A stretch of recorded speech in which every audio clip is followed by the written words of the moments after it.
Well, it wouldn't be a Dubai conversation if you're at a brunch or a lunch somewhere and the conversation didn't turn to real estate and the price of real estate. If it's not the Formula One or if it's not the World Cup, real estate's the topic of conversation. This morning itself, I received an email from my developer saying, hi, your tenancy contract is up for renewal.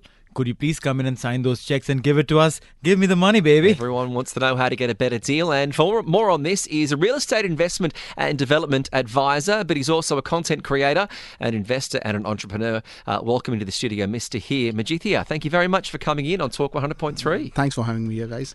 Tahir, first up, obviously, yes, it's on and up, the Dubai real estate market.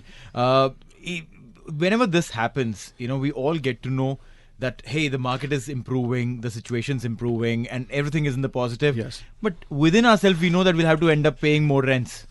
That's a fact. Right?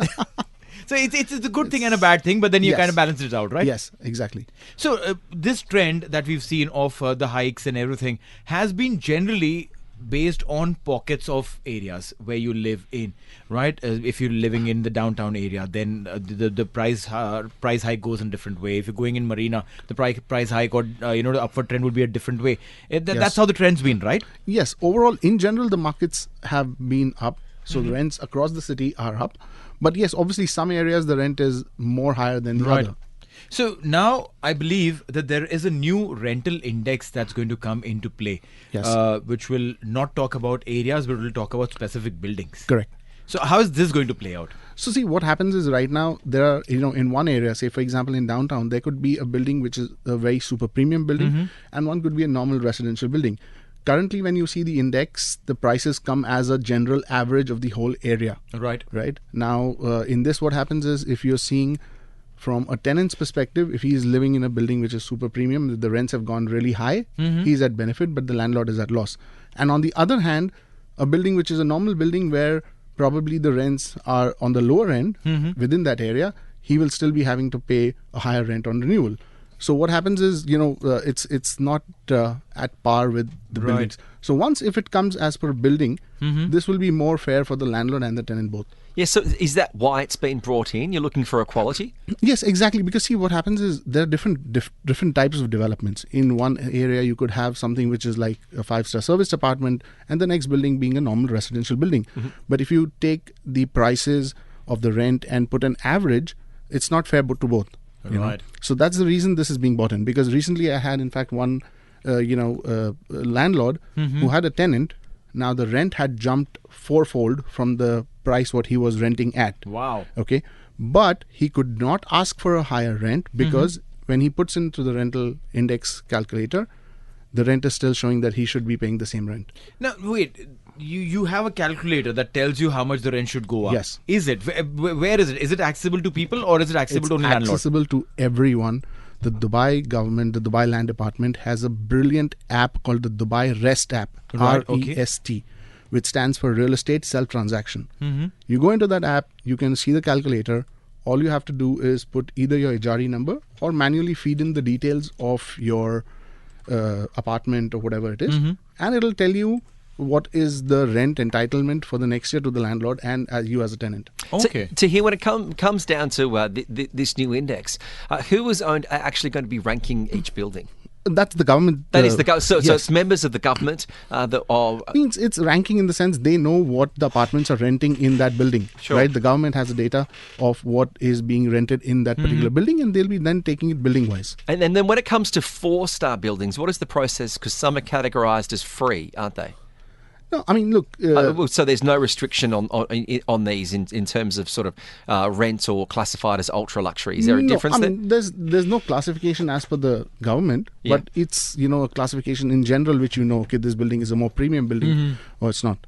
Right. So... When the government puts in that kind of an effort to actually do this, obviously it's beneficiary for both of us. But in Dubai itself, there are thousands of buildings.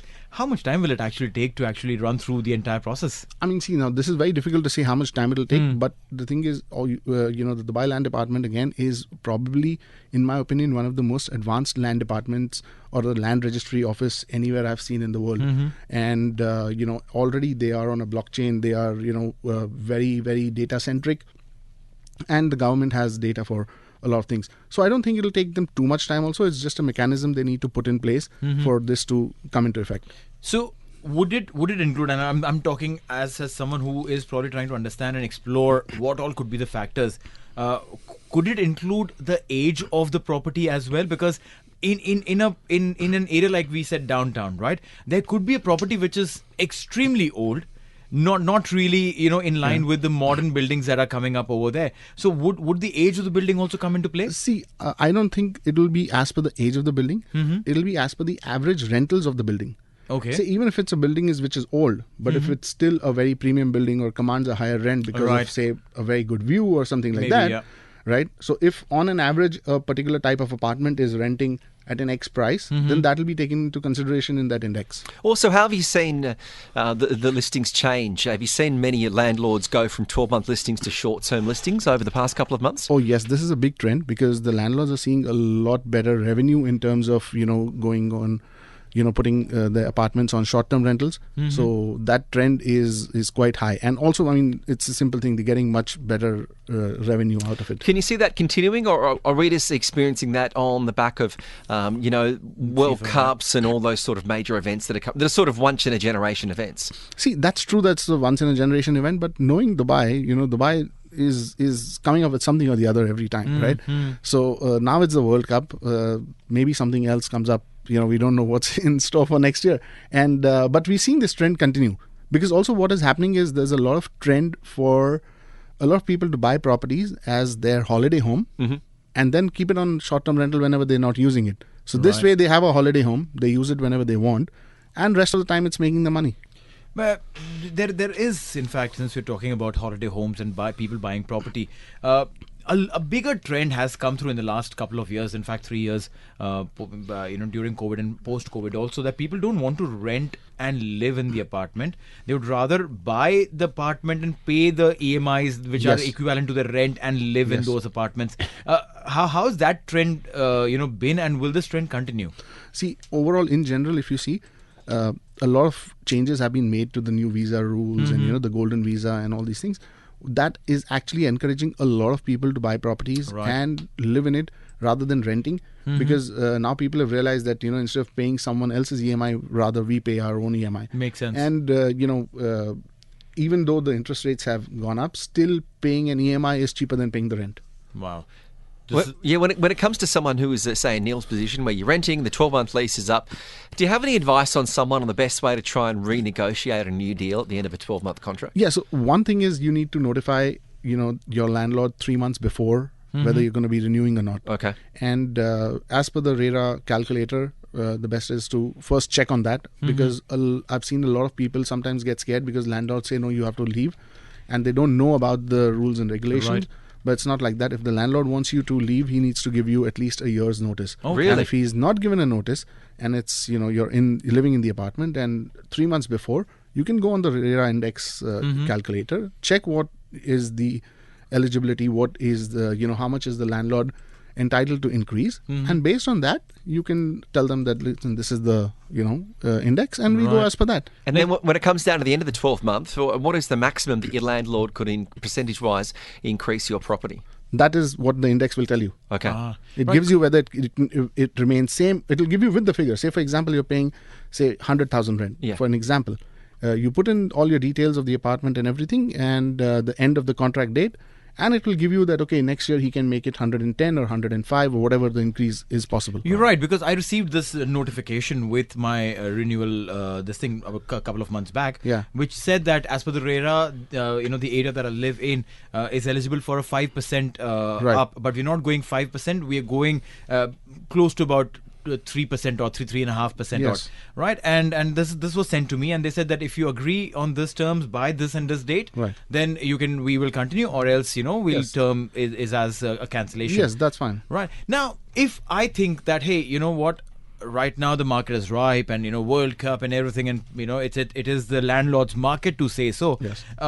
Maybe I sign up the contract, and 3 months into the next year, the end of first quarter, I think of moving out.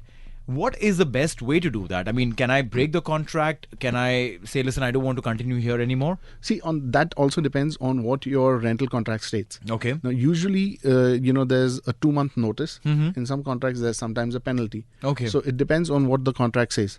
All right. Yeah. So it either ways is legal as per Yes, RERA. you can, but there will be a penalty or a notice in Fair. there. Yeah. Fair. So, I mean, as far as anyone who is wanting to move out or Yes. probably finds a better apartment or a villa at a lesser rate, it just makes sense in that case, right? Now, there's one more question that I keep asking to everyone, and this is something which is become like my pet question. Dubai has been the hub for people to come and work and enjoy and have fun, Yes. right? But because of the high rentals, people back in the days, used to prefer to live in Sharjah, travel from Sharjah to Dubai, or probably, some of them would live at the Sharjah Dubai border and then travel Yes. from there to Dubai. There has been a change in the trend, and now people have started going towards the eastern part of Dubai, more towards, say, the Damak Hills too, and all of those properties, Has that been a popular change? See, we are seeing a lot of people actually, with communities like, say, Damak Hills to Nashama, Right.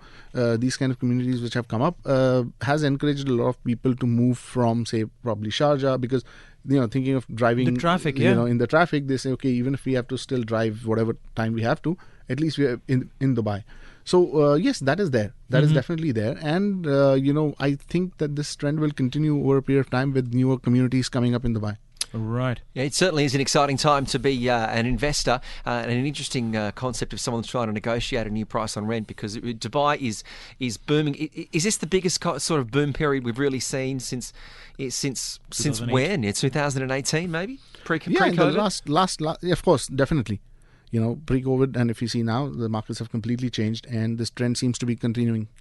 Definitely. Well, thank you very much, Tahir, for coming in the studio Thanks a and lot. discussing and giving an expert opinion on the topic everyone wants to talk about. That is real estate in Dubai. you. So there's Tahir Majithia, who was a real estate investment and developer advisor, giving us some details on that new rental index to include building quality and also amenities. You're on TSB, TalkSport Business on Talk.